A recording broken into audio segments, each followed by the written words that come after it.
muy buenas tardes. Gracias por estar aquí con nosotros, por asistir a esta charla que les aseguro va a ser muy interesante. Los panelistas que nos acompañan hoy, que se los voy a presentar en un momento, son personas que han trabajado mucho y que han estudiado mucho sobre el tema de la salud mental. Ustedes todos saben que el bienestar y el estar bien no es solamente carecer de enfermedades, es una combinación de una buena salud física y una buena salud mental. Por eso Univisión 34 y las personas con las que se organizó esta feria decidieron prestarle atención a un tema que cada vez es más común, pero que también es un tabú para muchas personas. A mucha gente le da pena preguntar y se queda con esas dudas, y para eso estamos aquí, para eso están nuestros panelistas. Se los voy a presentar. Vamos a comenzar con Julio César Ortiz, compañero, colega. Él es terapeuta clínico de salud mental, es psicoterapeuta y por supuesto reportero, ustedes lo han visto, de nuestra estación aquí en Los Ángeles, Univisión 34. Muchísimas gracias, Julio César, por estar en esta conversación. La doctora María Antonieta Toriz tiene un doctorado en psicología, tiene un máster en terapia de pareja y familia, también un máster de consejería pastoral y psicológica. Muchísimas gracias por estar aquí con nosotros esta tarde. La doctora María González tiene un máster en psicología clínica de la Universidad Estatal de California, Dominguez Hills. Es terapeuta clínica del Departamento de Salud Mental del Condado de Los Ángeles y trabaja también con problemas de salud mental y crisis en comunidades de escasos recursos. Gracias por estar con nosotros. La doctora Silvia Santos tiene un doctorado en Psicología Social y Personal de la Universidad de California, Riverside. Es profesora de Psicología de la Universidad Estatal de California, Dominguez Hills. Hoy vamos a hablar de varios temas. Vamos a hablar del trastorno de ansiedad, vamos a hablar del déficit de atención, vamos a hablar del déficit de atención con hiperactividad también, vamos a hablar del autismo, de la esquizofrenia y del desorden bipolar. Entonces, voy a pedirles por favor que comencemos con el desorden de ansiedad. ¿Qué es lo que significa la ansiedad? ¿Cómo podemos nosotros describir la ansiedad? Doctora María Antonieta. Gracias, Ilia. Para empezar, yo creo que es muy importante que tengamos nosotros claros cuál es la diferencia entre estrés y ansiedad. Y también que es muy importante la conexión que hay entre nuestro cuerpo, nuestra mente, nuestras emociones y nuestros comportamientos. Cuando nuestros niveles de estrés suben por la acumulación de estresores o situaciones que nos preocupan muchísimo, y esa acumulación de estresores empiezan a afectar tu funcionamiento de la vida diaria, tu capacidad de todo lo que haces cada día, tu capacidad de enfocarte mentalmente, emocionalmente, entonces empiezas a experimentar ansiedad. La ansiedad se manifiesta de muchas formas. Se puede manifestar a nivel físico, se puede manifestar a nivel emocional, se puede manifestar en la forma en que te relacionas con las otras personas. Lo importante, la señal más importante de esa ansiedad es si te sientes de esa forma la mayor parte del día por muchos días consecutivos. Entonces ya no es estrés. Vamos a describir una situación, doctora, por ejemplo, que pueda causar estrés y que sea normal. Y cuando esa situación se convierte en algo a lo que tenemos que prestarle atención, se convierte en ansiedad. Muy bien. Estrés, voy manejando en el freeway está lleno y voy a llegar tarde a mi cita, ¿verdad? Estoy muy estresada. Normal. ¿Okay? Ansiedad, tengo la preocupación de que no puedo pagar mis biles, tengo problemas con mis niños, no puedo dormir, dejo de comer, estoy irritable, de repente me empieza a doler la nuca, me empieza a doler la parte baja de la espalda, me empiezo a separar de la gente, mis comportamientos empiezan a cambiar.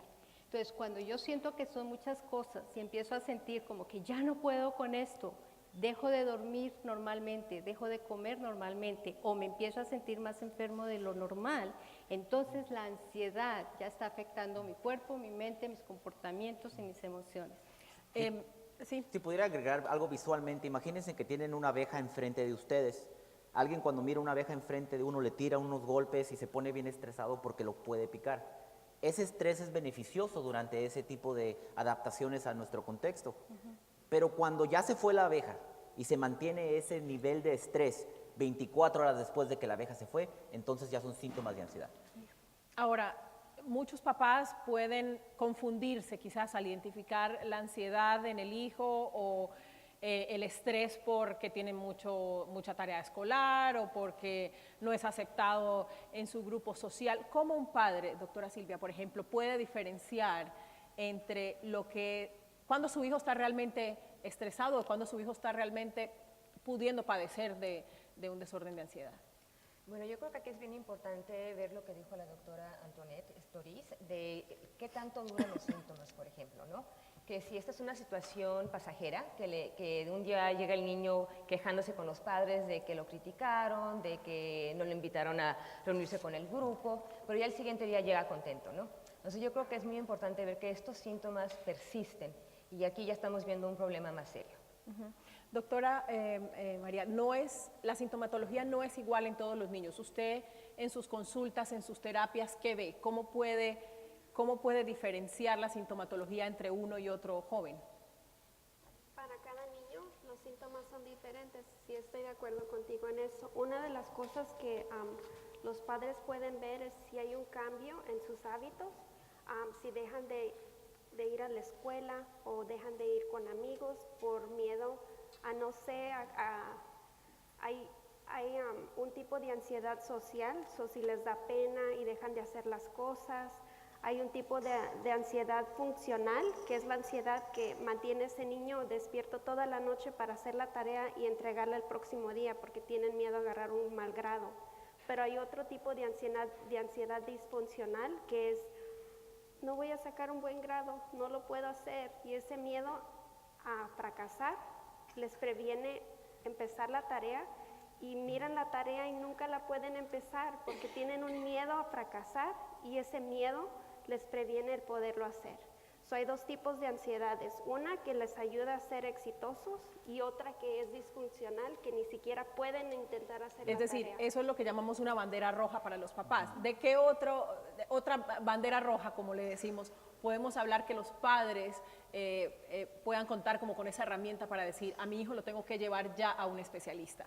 Claro, indicabas la ansiedad generalizada, llega a un nivel en el cual todos los niveles de nuestra función como seres humanos, familia, escuela, educación, trabajo, empiezan a decaer. De repente el niño empieza a decir, ya mis amigos no quieren jugar conmigo. De repente el niño se deja de lavar los dientes, empieza a perder muchas ganas de hacer algo y también puede empezar a tener impulsividad y compulsividad que a la autoridad de la escuela, un niño, recuerden, está más tiempo con una maestra que con el padre porque trabaja 1 o 2 trabajos. Entonces ese niño empieza a desafiar la autoridad, empieza a estar ansioso de estar sentado. Entonces tenemos que, en el momento que el niño deja de ser el niño que siempre conocemos, especialmente al principio, después de los 5 años, 7, 8, hablar con un doctor, especialmente el personal, de indicarle los comportamientos del niño, no nomás que el niño se quebró el brazo, también si hay otra cosita que está pasando en casa, hablarle al doctor, doctor, he notado que mi hijo me levanta la voz, he notado que me empuja a veces.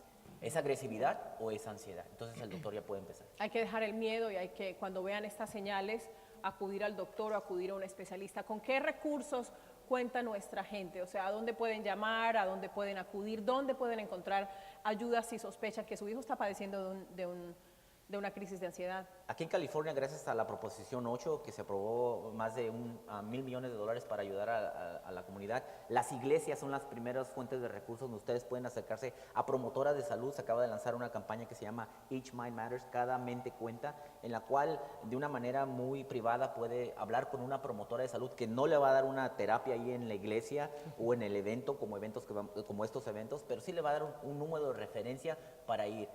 Muchas veces se paga muy poco en esas consultas porque es en pase en escala, dependiendo de lo que ganes es lo que te van a cobrar, y también el Estado cuenta con un buen sistema de medical que otra vez ha llenado de las arcas de fondos para brindarle servicio a las personas con y sin documentos. ¿Qué pasa si un padre no le presta atención a estas señales y deja que ese trastorno de ansiedad evolucione? ¿Cómo va a afectar esto al niño cuando sea un joven, cuando sea un adulto? Indiscutiblemente la razón número 1 para los estudiantes no ser exitosos en la escuela es el no saber manejar la ansiedad. Y esto aplica a escuela elementaria, secundaria y universidades. Cuando los síntomas aumentan, afecta la concentración. Se desbalancea mucho de la actividad que hay dentro del cerebro, que es la que nos lleva a concentrarnos, a memorizar. Se afecta la memoria, se afecta la concentración, se afecta el aprendizaje y se afecta también el rendimiento académico. Entonces, las consecuencias de no manejar la ansiedad, no solamente a nivel de la vida estudiantil, pero a nivel de la vida física, El niño empieza a perder muchas de su interés en actividades físicas y la actividad física en un niño, en un joven, es muy importante. También otra de las cosas muy importantes para un papá notar es, y lo mencionaba uno de mis compañeros, es no hay que esperar a que tenga una crisis de ansiedad. Si usted empieza a ver los síntomas y pasan 2, 3 días y ustedes empiezan a decir, como que anda un poquito diferente, como que anda respondiéndome muy mal, no come, no duerme, perdió el interés por ir a la escuela, se queja más de lo normal de dolores de estómago, está irritable, pónganle atención, llega a pasar una semana, consulte. Pregúntele a su doctor, a su pediatra, como dice mi compañero también, pregúntele a un sacerdote, pregúntele a un terapista, pregúntele a un consejero o pregúntele a una persona que sepa sobre el área y esa persona los va a orientar al lugar correcto. Ir a terapia, ir a consultar con alguien es una ayuda para que ustedes ayuden a salir a su hijo de esa situación. Y definitivamente hay que buscar ayuda. Hay otros trastornos que también quisiéramos tratar hoy, quisiera que siguiéramos con el déficit de atención y el déficit de atención con hiperactividad, que es bastante polémico porque muchos padres no lo saben identificar, muchos profesores no lo saben identificar. Dicen, no, bueno, es que el niño no entiende, o es que es bruto, o no, él es así. A mí también me iba mal en el colegio, yo nunca entendía nada. O el niño está por ahí brincando en todas partes, entonces dice, no, pues eso es normal de la edad. O no prestan atención a las señales aquellas que deben decirle a un papá, oiga, esto no es normal en su hijo, vaya a un especialista. Julio César, ¿cómo identificamos o cómo un padre puede ayudar en ese prediagnóstico y decir, caramba, algo no está bien con mi hijo? Así es, hay dos tipos de diagnósticos, uno que es hiperactividad y otro también es falta de atención o compulsivo también. Los niños que tienen déficit de atención están en su asiento y de repente sienten como que tienen lombrices y se mueven mucho, interrumpen pláticas que antes no interrumpían, de repente son compulsivos, empiezan a tener esos que le llamamos esos berrinches porque no les hacemos caso, pero más que nada la escuela, creo yo, no sé si estén de acuerdo, que la escuela es la señal perfecta para que una maestra diga, no puedo controlar a su hijo, desgasta y cada ratito lo mandan a detención. Ese momento que el niño se empieza a comportar mal son señales de que tiene un motor, alguien con autismo tiene un motor que nunca deja de funcionar. Un niño que no se sienta, un niño que... Con hiperactividad. Con hiperactividad, exacto, con hiperactividad. Alguien que simplemente no obedece ni las reglas ni los parámetros, ¿no? Pero también mucho cuidado, también la atención, déficit de atención, tiene que ver con niños que de repente quedan aislados en el salón de clase y se pierden en su propio mundo y no escuchan al mundo de los demás. Entonces la maestra se queda, a ver Julio, responde. A ver Julio, responde. Eso también es déficit de atención no atentiva. Claro, porque el niño no entiende, entonces no se siente parte de ese grupo. Prefiere alejarse de la autoridad o de las indicaciones porque su atención está en su cabeza. Doctora Silvia, en la familia, ¿cómo afecta esto a un sistema familiar, a un grupo familiar? ¿Cómo afecta una persona o un joven, un niño que no ha sido correctamente diagnosticado? ¿Cómo puede afectar ese sistema familiar? Bueno, podemos ver que los padres, pueden hacerse bastante impaciente con el niño, que lo ven como rebeldía, como que es un niño berrinchudo y que realmente no es más que un niño berrinchudo, ¿no? Ellos pueden hacerse un poco más exigentes y tener expectativas del niño que realmente el niño no puede en ese contexto de su deficiencia lograr. Entonces crea mucho estrés en la dinámica familiar. Para los padres, para el hijo, que hace todo ese ambiente familiar, como un ambiente tenso, un ambiente que podríamos decir de mucho conflicto. Que el niño que se siente que no está llenando las expectativas de los padres, podríamos decir, y los padres, frustrados con el niño, ¿no? Entonces, esta es una situación pues delicada que llega a muchos conflictos. Pero estoy segura que mi colega aquí puede responder más a fondo a esta pregunta como psicóloga clínica. Gracias. Uno de los puntos muy importantes que tenemos que entender es que el niño no se está portando así porque él quiere portarse así. Esto es importantísimo, o porque nomás no quiere hacerte caso. Es un desbalance que hay dentro de los químicos que trabajan en nuestro cerebro. Por eso es tan importante que buscar la ayuda. Afecta a la familia en dos formas. Una, si los papás no han recibido un entrenamiento, una orientación de cómo manejar la situación, se crea un ambiente muy tenso en la familia y cuando hay tensión alrededor de un niño con hiperactividad, el niño se pone más hiperactivo. El estrés en la familia aumenta los niveles de hiperactividad en el niño. Entonces es importante que los papás sepan cómo relajarse ellos para poder ayudar al niño. Segundo, que es importantísimo, la hiperactividad no se va a corregir únicamente hablando con el niño. El medicamento es muy importante y es importante que medicina y terapia del comportamiento con la colaboración de los papás sean un equipo junto para ayudar al niño. El niño ocupa mucha orientación. Doctora María, ¿cuándo o a qué edad se puede diagnosticar un niño? ¿Cuándo pasa esa barrera de el niño travieso que tiene mucha energía para correr, para trepar, para jugar, para la bicicleta, que puede ser normal? ¿Y cuándo el niño debe seguir ciertos parámetros y no los sigue? ¿A qué edad más o menos se puede diagnosticar el déficit de atención con hiperactividad? Definitivamente, pienso que a una edad muy temprana es un poquito difícil diagnosticar el déficit de hiperactividad o inatentividad, porque en realidad hay ciertas características que son normales para un niño de esa edad. Puede que nada más tengan mucha energía y eso es normal. O le da mucho chocolate en la casa y tiene mucha energía para gastar. No sé si están de acuerdo conmigo, pero la mayoría de terapistas o de psicólogos diagnostican a un niño de 7 años para arriba, definitivamente más allá de los 5 años. Hoy en día ya sé con las nuevas adaptaciones que se hizo en el DSM-5, que es el diagnóstico para salud mental, no se hace un diagnóstico oficial antes de los 12 años con una duración de 6 meses experimentando los síntomas. Por eso es tan importante que ustedes estén consultando con un terapista para tener un diagnóstico acertado en cuanto a si es o no hiperactividad. La doctora María Antonita, sí.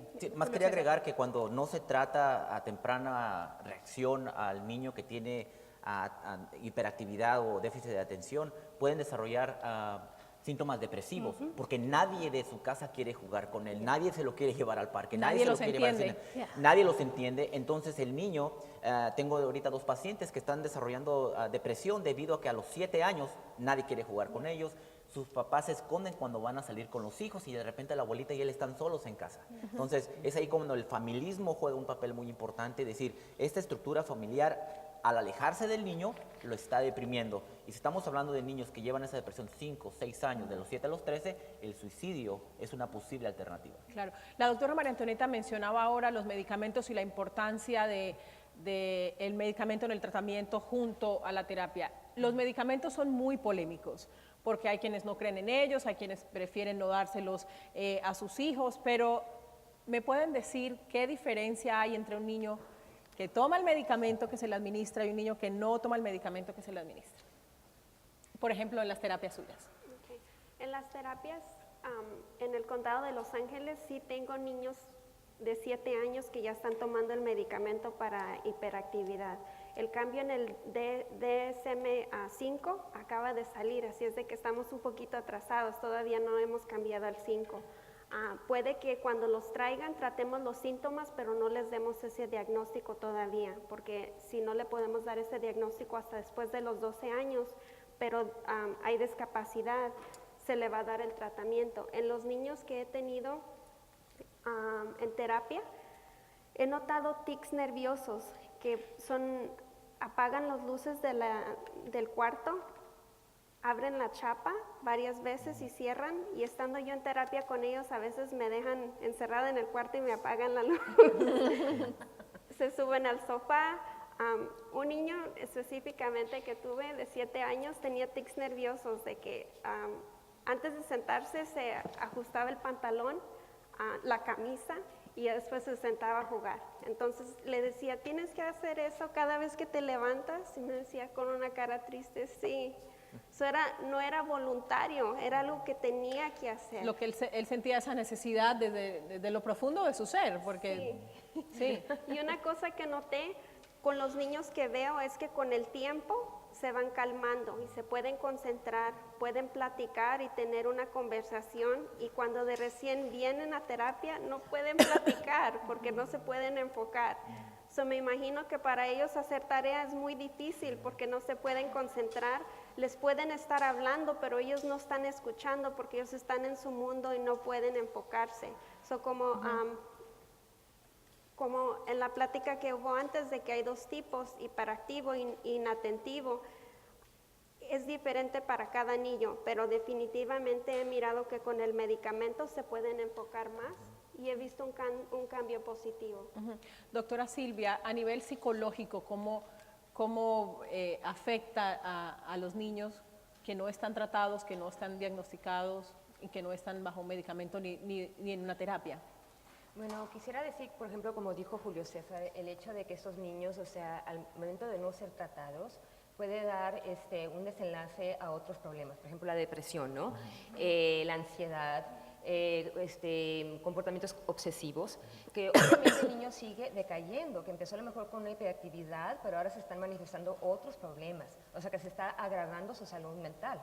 Entonces, ese es un problema y por eso la importancia de que los padres tengan mucho ojo y que estén al pendiente de estas banderas rojas, como estábamos diciendo, ¿no? Y de tratar el problema con lo más pronto posible, porque por ejemplo con este tipo de problemas podemos empezar a tratar el cambio del comportamiento, ¿no? Entonces el niño empieza a tener experiencias más positivas dentro de la familia, dentro de la escuela, digamos en el barrio, y empieza a comportarse más normal, digamos, ¿no? Con un comportamiento más normal y típico de su edad. Quería mencionar que una de las cosas que queremos mucho los hispanos es de que con una pastilla como Tylenol o con una pastilla de Pepto-Bismol ya se curó. Los medicamentos psicotrópicos para niños o para adultos no funcionan solamente con el medicamento, funcionan con una batería, un elemento, un grupo en el cual provee apoyo social, apoyo mental, terapia y el medicamento. No puede funcionar solamente una cosa para que el menor o el adulto se recupere. Ahora, si hay un sobrinito, un conocido, no le den el medicamento de su hijo, no acepte tampoco un medicamento del primito que está allá, que porque son igual de inquietos, entonces le vamos a dar el mismo medicamento. No se vale, los medicamentos están prescritos o recetados para cada niño de acuerdo a su condición, y el hecho de que haya dos niños que son muy necios o que son muy activos en la casa no quiere decir que necesiten el mismo medicamento. Es muy importante también la parte del entorno familiar y del apoyo de los padres, el entendimiento, la tolerancia para que ese niño no se sienta rechazado, para que ese niño no se sienta que no es aceptado. Así es. Perdón, adelante. Me gustaría resaltar dos cosas con respecto a los niños con hiperactividad. Los niños con hiperactividad necesitan lo que llamamos como un trabajo de un coach, de un entrenador. Ellos necesitan que los guíen, que les den los pasos. Ahora quiero que hagas esto y después esto y después esto. No le den muchas órdenes o instrucciones a la vez porque el niño no puede seguir tantas órdenes a la vez. Lo segundo que es muy importante, los niños con hiperactividad pueden ser exitosos completamente, no hay nada que los detenga o que se los impida. El secreto está en que reciban la terapia y el medicamento y el apoyo familiar y pueden ser exitosos como cualquier otro niño y otro estudiante. Me avisan que se nos está acabando un poquito el tiempo, pero quisiera tratar otro tema que también es muy importante para los papás y es los niños que padecen autismo. ¿Cómo podemos diferenciar un niño que es callado, que es tranquilo, o que prefiere jugar solo porque quizás su personalidad es la timidez, y un niño que realmente sufre de autismo? Julio César. Así es, estamos hablando de un niño que lo sientas en el suelo y le avientas la pelota le pega en los pies y el niño no responde. Básicamente, en términos muy sencillos y en una oración, es falta de respuesta al estímulo humano.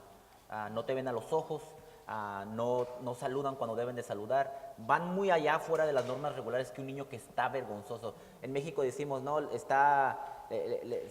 ¿cómo decimos en México? Se agüita o se achicopela, ¿no? Es vergonzoso el niño, no se trata de eso. Un niño que en realidad no puede interactuar y desarrollar comportamientos y relaciones saludables con otros niños a su misma edad, es en ese momento de que la mamá, por ejemplo, agarra a la niña y le dice, mija, ¿quién te quiere? La niña baja los ojos. No mira los ojos, no hace contacto visual con los papás, con los hermanos o con la gente que tiene más cerca. Doctora María Antonieta. Otra característica es los niños repiten los comportamientos, como que es solamente ese movimiento o es solamente esa actividad. Por ejemplo, la puerta, jugar con la puerta, cerrarla, abrirla, cerrarla, abrirla, las luces, como decía exactamente. La doctora María. Y también se empiezan a notar algunos retrasos en el desarrollo de su lenguaje, en la forma como se comunican. Tú le hablas y te lo miras y dices, me estás escuchando, me estás atendiendo, tal vez el niño está ahí, pero emocionalmente, si es un niño con autismo, no es que él no te quiera atender, es que por el diagnóstico que tiene, él no puede responder, tener esa respuesta emocional en ese momento. Y suelen también tener algo favorito que siempre quieren hacer. ¿Qué quieres para Navidad? Power Rangers. ¿Qué quieres para tu cumpleaños? Power Rangers. ¿Qué quieres para jugar con tus amigos? Power Rangers. Tienen esa tendencia el autismo les permite sentirse cómodos en ese solo aspecto de su vida. Entonces, si su niño empieza a desarrollar eso, está bien compartirlo con un doctor y no tiene nada su niño. Que esos comportamientos de niño los comparte con un doctor, el doctor tiene una solución para usted y no tiene que darnos miedo compartir lo que está pasando en el hogar. Yo creo que Me sí, gustaría agregar que para el autismo no hay ningún medicamento. Sería un especialista en comportamiento y el centro regional es el que tiene expertos en comportamiento para tratar ese tipo de casos. Si su niño es diagnosticado con autismo, ellos les van a dar exámenes para asegurarse de que tengan autismo. Y si sigue el autismo a la mayoría de edad, a lo mejor van a tener servicios por el centro regional para el resto de su vida. Es un diagnóstico que tiene que ser diagnosticado antes de los 18 años. El centro regional es el lugar donde pueden buscar servicios para sus hijos. Claro, y es muy común que padres de niños que son diagnosticados con autismo piensen que el mundo se les acabó, que todo llegó hasta ahí, que es lo peor que les pudo haber pasado, y no es así. Doctora Silvia, ¿qué le dice usted a esos papás de niños que pueden estar padeciendo esta condición? Bueno, aquí es bien importante buscar otros padres que tienen hijos con la misma situación, ¿no? Como grupos de apoyo. Y creo que al momento de que uno comparte su situación, o sea, se siente como que se le quita un peso de encima que otras personas, otras familias están pasando por lo que uno está pasando, ¿no? En mi propia familia, por ejemplo, lo hemos visto, y eso es bien importante, o sea, el buscar el apoyo, no sentir que está solo, pero que tiene apoyo de la comunidad, de otros padres, y al mismo momento el sentir que otras personas pasan por lo mismo, pues ayuda mucho. Muchísimas gracias a nuestros panelistas que tomaron el tiempo para venir a hablar de estos temas, y este aplauso de verdad muy grande para ustedes que se preocupan por la salud mental de sus hijos. Muchísimas gracias por venir y por hacer de este un tema importante en sus casas. Utilicen estas herramientas que les han dado nuestros panelistas, presten atención, como les dije al principio, el bienestar no es solamente no estar enfermo, es también la salud mental y la salud física, es una combinación. Así que muchas gracias por habernos acompañado, y a ustedes gracias una vez más. Gracias, buenas tardes.